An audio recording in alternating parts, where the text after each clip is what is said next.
నేను మీ మధునండి.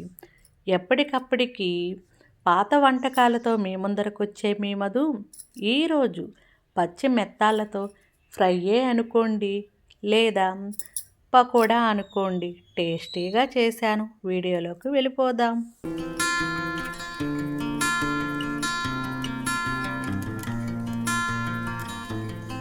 ముందుగా మన మెత్తాలని నేనైతే ఒక అర కేజీ అయితే తీసుకున్నానండి.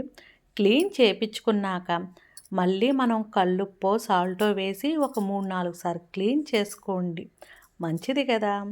ముందుగా మన మసాలాకి అప్పటికప్పుడు చేసుకున్న పదార్థాలు ఏది కూడా రుచిని అమోఘంగా తెస్తుంది.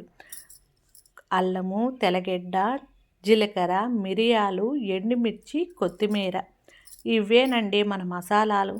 తక్కువ పదార్థాలతో ఎక్కువ రుచిగా ఉండేటట్టుగా చేసుకోవాలి. వీటిలన్నిటిని మిక్సీ పట్టుకున్నాక మన మెత్తాలని ఒకసారి చెక్ చేసుకున్నాక మిక్సీ మరీ స్మూత్గా బల్లేదు, మరీ బరక్గా బల్లేదు, ఒక మోస్తారుగా మనము మిక్సీ పట్టుకుందాము. మసాలా అంతా ఇదేను, కారం కూడా ఇదేను. ఇందాకటే మన మెత్తాలు ఒక బౌల్లోకి అయితే తీసేసుకుందామా. నీట్గా క్లీన్ చేసుకొని వాటర్ని కొంచెం వడకట్టేసుకున్నాక మన మెత్తాలను అయితే చూడండి, వీటి క్లీనింగ్ ప్రాసెస్సే మెయిన్ అండి. ఎందుకంటే ఈ మెత్తాలని డైరెక్ట్గా తినేస్తాం, ముళ్ళు గట్రా తీయకుండా. ఇప్పుడైతే మసాలాని యాడ్ చేసుకుందాము. ఈ మసాలాని చూసుకొని మళ్ళీ మీరు లాస్ట్లో కూడా యాడ్ చేసుకోవచ్చు. అంతా మ్యారినేట్ అయినాక ఫ్రిడ్జ్లోకి 1 గంట ఉంటుంది. ఆ తర్వాత అయినా మీరు స్పైసీ తక్కువ అంటే యాడ్ చేసుకోవచ్చు. ఇప్పుడైతే మనము ధనియాల పొడి యాడ్ చేసామండి. ఏ పదార్థానికైనా పసుపు లేనిదే అవ్వదు కదా. మంచి క్వాలిటీ అయిన పసుపు తీసుకుందామా. అర కేజీ తీసుకున్నాం కదా, వీటికి అన్నిటికి సరిపోయే విధంగా మొక్కజొన్న పిండి మంచి క్వాలిటీ అయింది తీసుకుందాము. ఎక్కువ తీసుకుంటే మరీ క్రిస్పీ అవుతాయి, తక్కువ తీసుకుంటే మన మసాలాలు పట్టుకోవు. వీటిల్లోకి ఒక అరచెక్క నిమ్మ చెక్క తీసుకోండి. అది కూడా దాంట్లో మనము 3/4% నిమ్మ చెక్కని పిండండి. అది పిండేసినాక కలర్ కాంబినేషన్ చాలా బాగా ఉంది కదా. అన్నీ వేసినాం, సాల్ట్ వేయకపోతే ఎలాగా, మర్చిపోతాం కదా. టేస్ట్కి తగ్గట్టుగా మనము సాల్ట్ అయితే యాడ్ చేసుకున్నాక మనము వీటిలన్నిటిని ఒకసారి చెక్ చేసుకొని వాటిల్ని మ్యారినేషన్కి సుతమారంగా మనము మిక్స్ చేయాలి. చేపలు చాలా చిన్నవి కదా, అందుకోసంగా ప్రతి చేపకి పట్టేటట్టుగా అన్నిటిని ఈక్వల్గా మనం మిక్స్ చేసుకున్నామనుకో చివరలో మనము ఒకదానికి ఉప్పు కారం పట్టింది అనిపించదు కదా.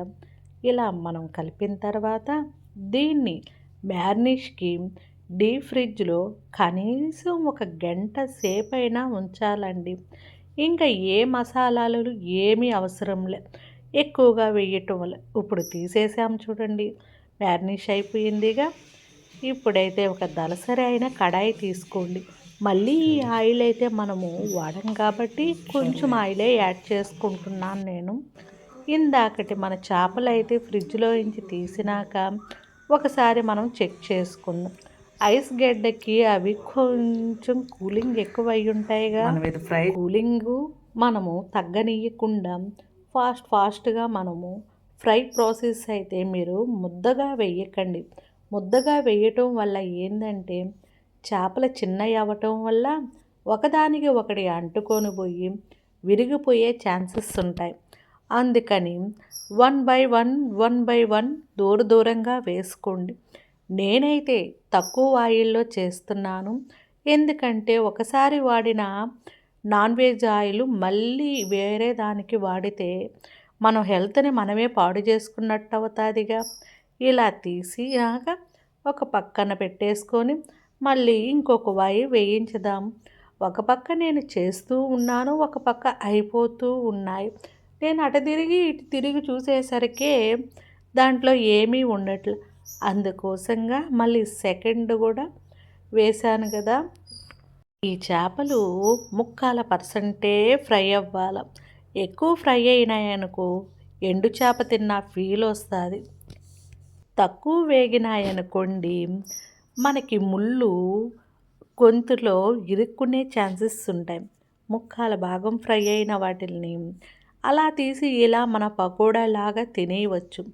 పప్పుచారుకి, సాంబార్కి, పచ్చళ్ళకి, ఎవ్రీథింగ్ వాటికి పిల్లలకి స్నాక్స్గా కూడా చేసి పెట్టే ఈ మెత్తాళ్ళు ఫ్రై టేస్ట్ అయితే అమోఘంగా ఉంటుంది. ఇంకా ఏ ఎగస్ట్రాలు దీనికి తగిలించకుండా డైరెక్ట్గా తినేయటమే. ఆల్రెడీ మన మసాలాలన్నీ ఎక్కువగానే ఉన్నాయి, అందుకోసంగా టేస్ట్ అయితే అమోఘంగా ఉంటుందండి. నిమిషాల్లో చేసుకోవచ్చు. ఒకసారి మెత్తాళ్ళు తెచ్చుకొని వీడియో చూసి ప్రాసెస్లోకి వెళ్ళిపోండి. మళ్ళీ మంచి వీడియోతో ఎప్పటికప్పుడు మీ ముందరుండే మీ వద్దు. బాయ్.